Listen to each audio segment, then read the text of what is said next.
आज की जो चर्चा का विषय है वह माझी परगना शासन मुंडा मानकी और ढोकलोसोर से जो पीटी के प्रश्न हैं उनसे है। तो जो पहला जो सेक्शन है वो प्रश्न है कि संथालों से पूर्व निम्नलिखित में से कौन सी जनजाति या समुदाय संथाल परगना में मूल रूप से बसे हुए थे। तो इसका जो उत्तर है वो है पहाड़िया। अर्थात जो यह क्षेत्र था इसमें जो है मेन प्रमुख जो है संथाल परगना के जो क्षेत्र थे वहाँ पहाड़िया जनजाति थी।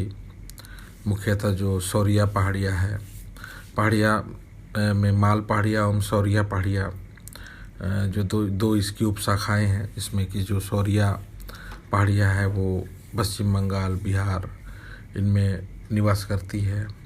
इनकी भाषा माल्टो है और ये उरांव से जो है मिलते जुलते हैं जनजाति से।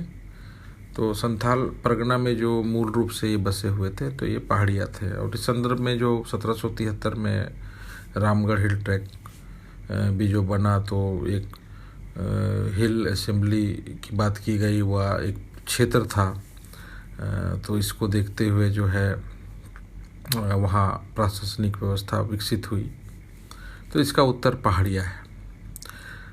अगला प्रश्न है कि 1832-33 में दामिनी कोह की स्थापना की गई। इसकी कुल पैमाइश या क्षेत्र कितना था।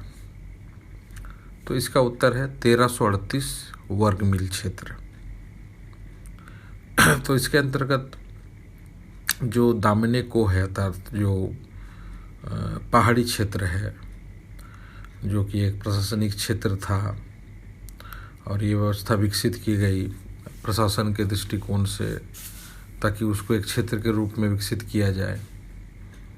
और इसमें कुल भूमि की पैमाइश हुई, उसकी माप हुई ताकि उसको राजस्व से जोड़ा जाए।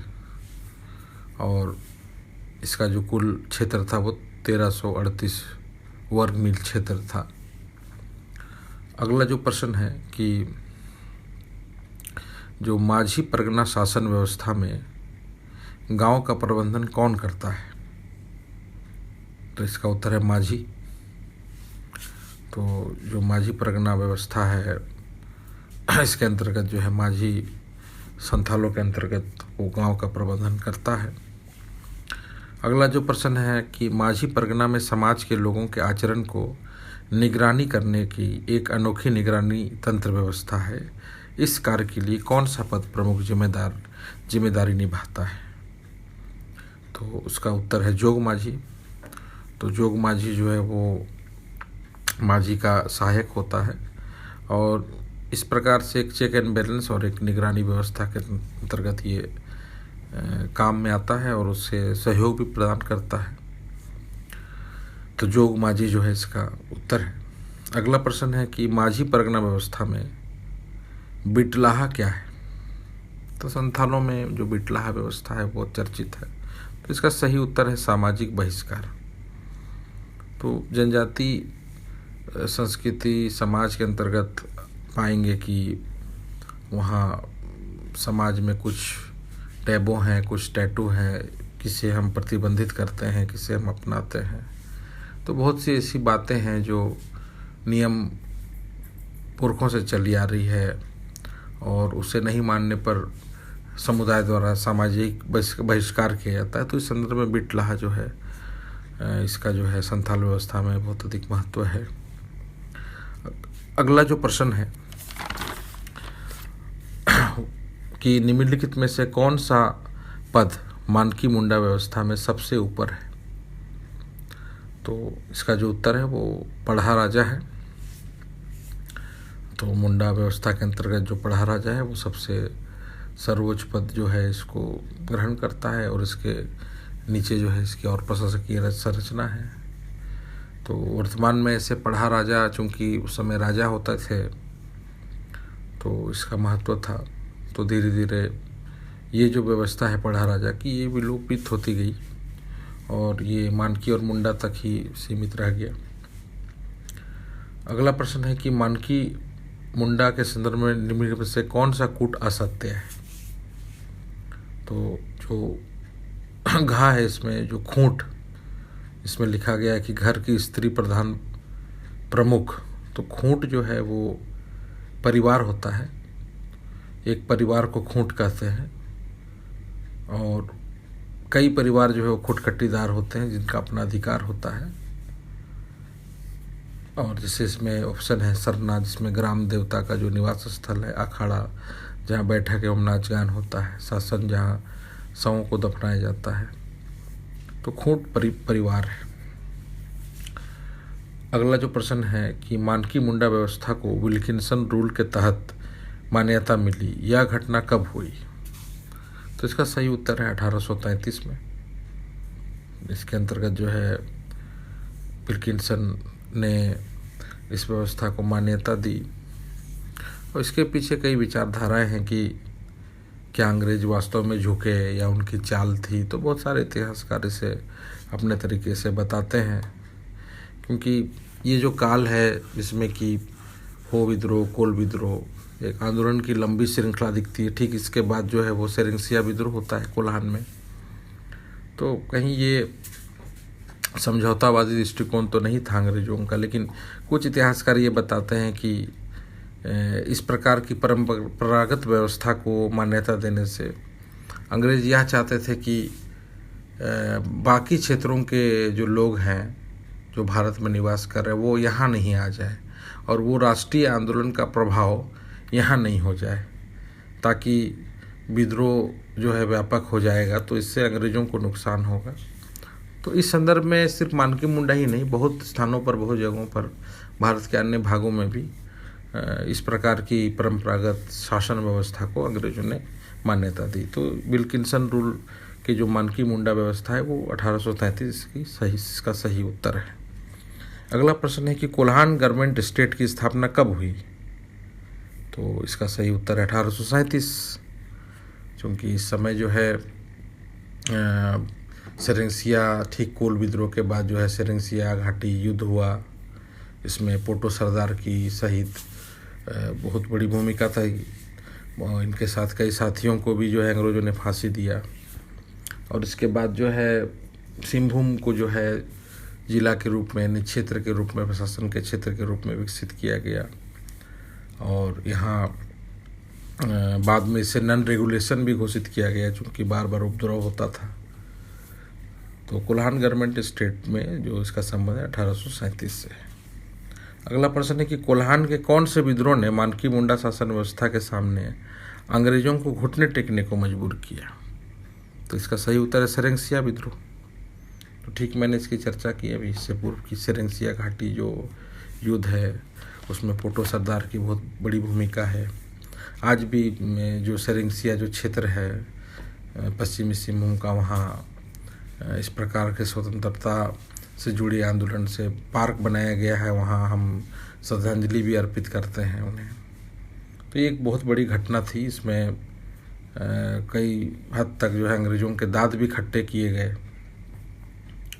अगला प्रश्न है कि कई गांवों या पंचायतों को मिलाकर एक पीड़ या पट्टी होता था, इसके प्रधान को क्या कहते हैं?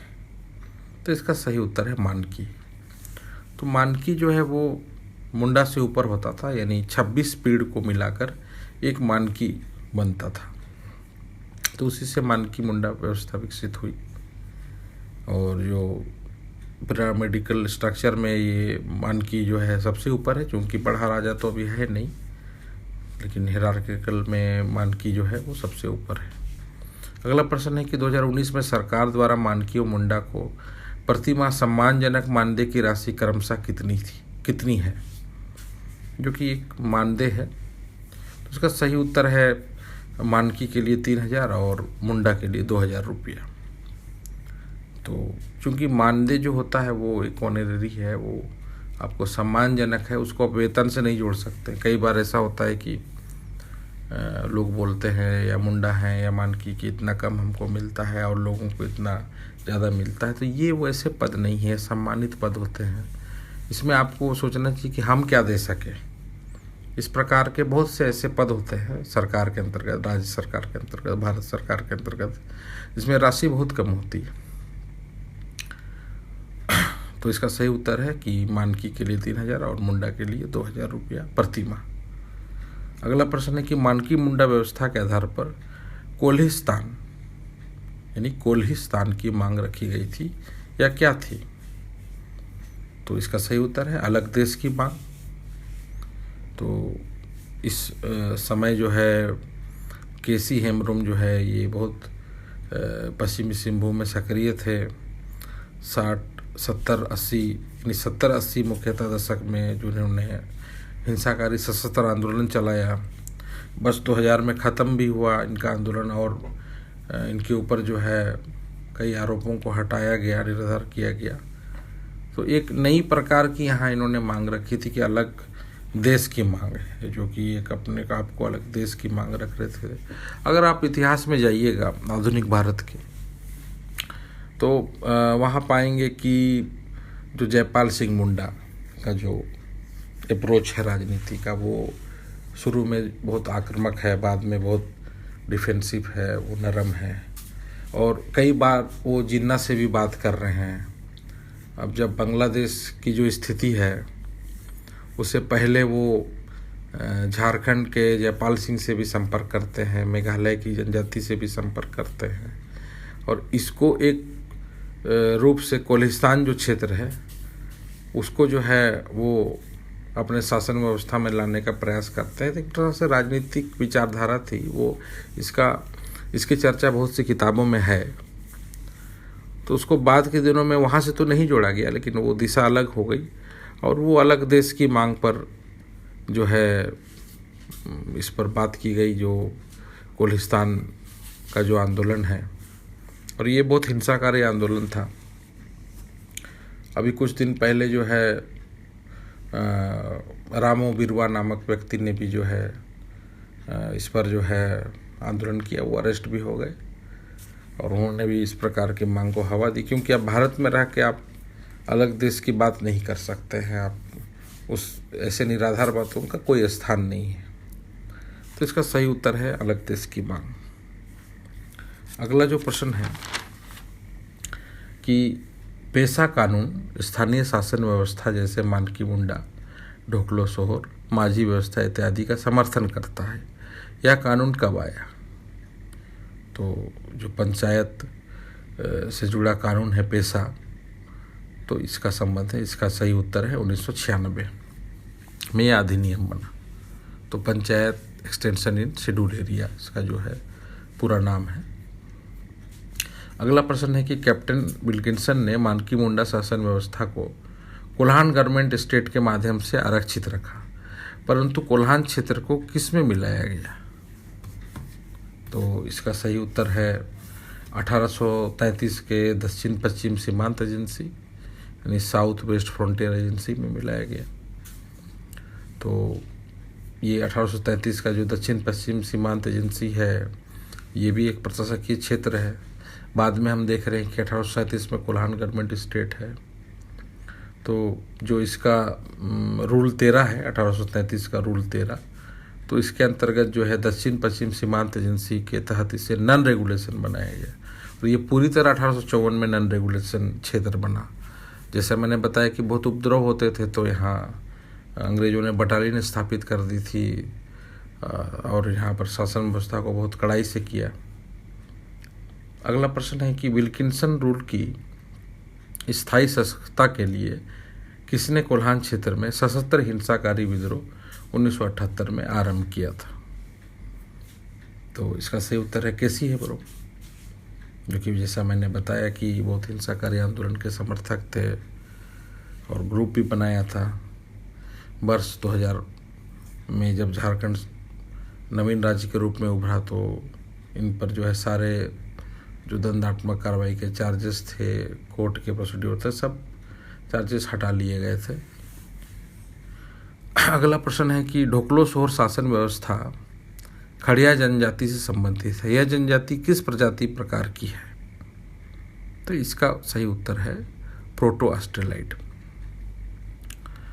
अगला प्रश्न है कि ढोकलो सोहर में प्रत्येक गांव में एक नेता या संचालक होता है, उसे क्या कहते हैं?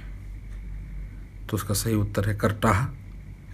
तो करटाहा जो है वो झगड़ा को सुलझाने का कार्य करता है। तो एक प्रकार से एक लीडरशिप को व्यक्त करता है और प्रबंधन करता है हर गांव का। तो उसकी भूमिका नोडल के रूप में होती है। तो ऐसे झगड़ा सुलझाने के लिए भी वो यह पद जो है प्रमुख है। अगला प्रश्न है कि ढोकलो सोहर में खड़िया समाज में कितने गांव आपस में मिलकर एक गोत्र गांव या एक क्षेत्रीय प्रशासन तंत्र का गठन करते हैं, जिसे खूंट कहा जाता है। तो इसका सही उत्तर है 9, यानी 9 गांव आपस में मिलकर एक गोत्र गांव बनाते हैं, एक क्षेत्रीय प्रशासन तंत्र का निर्माण करते हैं, जिसे खूंट कहा गया है। तो मुंडा शासन व्यवस्था में खूंट एक परिवार है, परंतु यहाँ जो है वो 9 गांवों को मिलाकर एक गोत्र गांव बनाया जाता है, वो खूंट है। अगला प्रश्न है कि खूंट के अध्यक्ष का चुनाव करटाहा आपस में मिलकर यानी सभी करटाहा करते हैं, इसके अध्यक्ष को क्या कहते हैं? तो इसका सही उत्तर है खड़िया घाट। तो इसके अध्यक्ष जो है सभी करटाहा मिल के एक खड़िया घाट का चुनाव करते हैं।